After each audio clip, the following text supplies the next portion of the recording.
মাঝে, মাঝে যখন রুচির দুর্ভিক্ষ হয় তখন মাছ মাংস কোনো কিছু মুখে মজা লাগে না। তো আজকে আমি ডালের কাবাব ভুনা করে খাবো।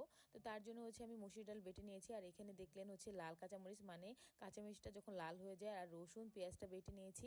এরপর ডাল বাটার মধ্যে আমি রসুন কুচি, পেঁয়াজ কুচি, কাঁচামরিচ, হলুদের গুঁড়া, ধনিয়ার গুঁড়া, মরিচের গুঁড়া, স্বাদমতো লবণ আর ধনিয়া পাতা দিয়ে ভালো করে এটাকে মেখে নেব। মাখামাখি হয়ে গেলে এরপরে আমি একটি কড়াইয়ের মধ্যে তেল নিয়ে নিয়েছি।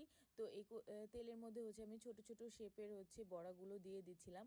যদি আমরা ডালের বড়াটা শুধু ভেজে খেতাম তাহলে হয়তো সাইজটা আরেকটু বড় করতাম। তো যেহেতু আমি এই ডালের বড়াটাকে আজকে ভুনা করে খাবো, তাই আমি ছোট ছোট করে বড়াগুলো ভেজে নিচ্ছি। তো আমার কড়াইটা দেখে আবার বললেন না যে কড়ার এই অবস্থা কেন।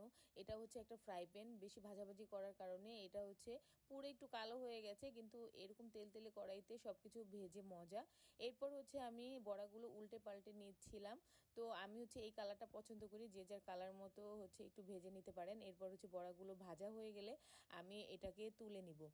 তারপর একই কড়াইতে আমি তেলের মধ্যে আলু কেটে রেখেছিলাম, মানে 5টা আলু টুকরো করে আমি তেলের মধ্যে দিয়ে দিচ্ছি। এর মধ্যে একটু হলুদ আর লবণ দিয়ে এটাকে সুন্দর করে ব্রাউন কালার করে ভেজে নিব। তো আলুটা একটু ভেজে নিলে না খুবই ভালো আসে খেতে স্বাদটা। তারপর আমি একটি কড়াইতে বেশি করে তেল নিব, তার মধ্যে 2টা এলাচ, একটা তেজপাতা দিয়ে দিব। তারপর আমি ওখানে যে পেঁয়াজ রসুন বেটে রেখেছিলাম আর আর লাল কাঁচামরিচ বেটে রেখেছিলাম, ওইটাকে আমি দিয়ে ভালো করে কষিয়ে নিব। আর আপনারা এখানে দেখতে পাচ্ছেন আমি এখানে কোনো ধরনের আদা বাটা অ্যাড করিনি, এখানে শুধু রসুন দিয়ে আজকে এই ডালের কাবাবটা ভুনা করব আমি, মানে রসুন বাটা দিয়ে। তো এখানে আমি মশলার সাথে দিয়ে দিব একটু হলুদের গুঁড়া, মরিচের গুঁড়া, একটু ধনিয়ার গুঁড়া, জিরার গুঁড়া, স্বাদ মতো লবণ দিয়ে আমি মশলাটাকে আবারও একটু ভালো করে কষিয়ে নিচ্ছিলাম। এরপর আমি একটু পানি দিয়ে ভালো করে কষিয়ে নিব। তারপর আমি ভেজে রাখা আলুগুলো এটার মধ্যে দিয়ে দিচ্ছিলাম, দিয়ে এটাকে আবার একটু নেড়ে চেড়ে নিব, মানে একটু কষানোর জন্য।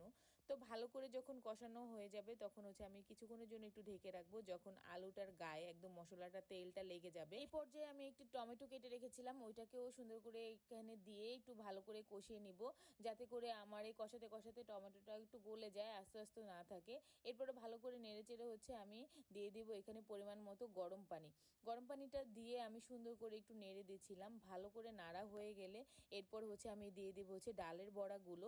ডালের বড়াগুলো এক এক করে দিয়ে রেখে একটু হালকা নেড়ে ঢেকে রাখবো 10 মিনিটের জন্য, যাতে করে আমার মশলাটা একদম ডালের বড়াটার মধ্যে ঢুকে যায় আর খেতে খুব ভালো হয়। তো ঢাকনাটা তুলে দেখলাম যে বেশ কিছু পানি টেনে গেছে, মানে একদম ভুনা ভুনা পর্যায়ে চলে আসছে। এরপর আমি স্বাদের জন্য আর স্মেলের জন্য দিয়ে দেবো ধনিয়া পাতা কুচি। ধনিয়া পাতাটা কুচি দিয়ে আমি আবার একটু ভালো করে নেড়ে নিচ্ছিলাম। তো আলতো হাতে এটাকে নাড়ছিলাম, নাড়তে নাড়তে দেখলাম যে আমার একদম পারফেক্টলি এটা হয়ে গেছে, আর সুন্দর একটা স্মেল বের হচ্ছিল, আর কালারটা দেখেন জাস্ট অসাধারণ। তো চুলার জালটা নিভিয়ে আমি একদম গরম ভাতের সাথে এটাকে পরিবেশন করব। জাস্ট অসাধারণ হয়েছে, এটা গ্রেভিটা দেখেছেন কতটা মাশাআল্লাহ সুন্দর হয়েছে। তো আজকের এই ভিডিওটি যদি ভালো লেগে থাকে লাইক কমেন্ট এন্ড শেয়ার করে দিবেন ফ্রেন্ড এন্ড ফ্যামিলির মাঝে, আর আমার পেজটিকে ফলো করে রাখবেন নতুন কোনো ভিডিও দেখার জন্য। সবাই ভালো থাকবেন, সুস্থ থাকবেন, আল্লাহ হাফেজ।